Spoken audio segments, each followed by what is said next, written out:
বাংলাদেশে হিংসা হানাহানির মধ্যেই চড়ছে ক্ষোভের পারদ।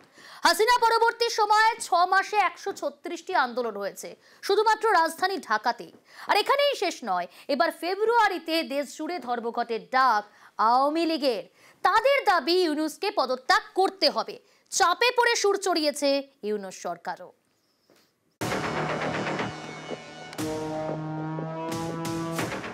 গত বছরের অগাস্ট, তখন উত্তাল বাংলাদেশ। দেশ ছাড়েন শেখ হাসিনা। তারপর থেকে সে দেশের মাসনাদে তদারকি সরকার, নেতৃত্বে মোহাম্মদ ইউনূস। তার জমানাতেও আন্দোলন, বিক্ষোভে ক্ষতবিক্ষত পদ্মাপাড়। দিন দিনই চাপ বাড়ছে ইউনূস সরকারের ওপর। বাংলাদেশের সংবাদ মাধ্যমের দাবি,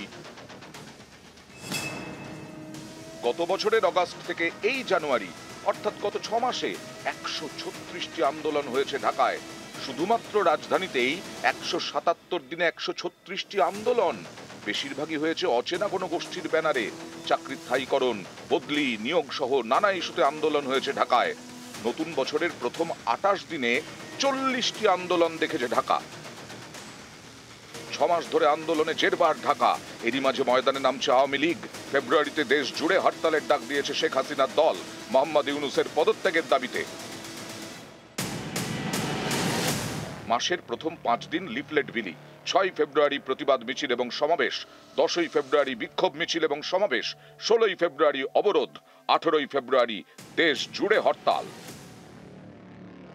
আওয়ামী লীগের এই কর্মসূচি প্রকাশ্যে আসতেই পাল্টা সুর চড়িয়েছে বাংলাদেশের তদারকি সরকার। ইউনূস সরকারের প্রেস সচিব শফিকুল আলম সোশ্যাল মিডিয়ায় লিখেছেন, আমাদের কি ফ্যাসিস্ট আওয়ামী লীগকে বিক্ষোভ করার সুযোগ দেওয়া উচিত?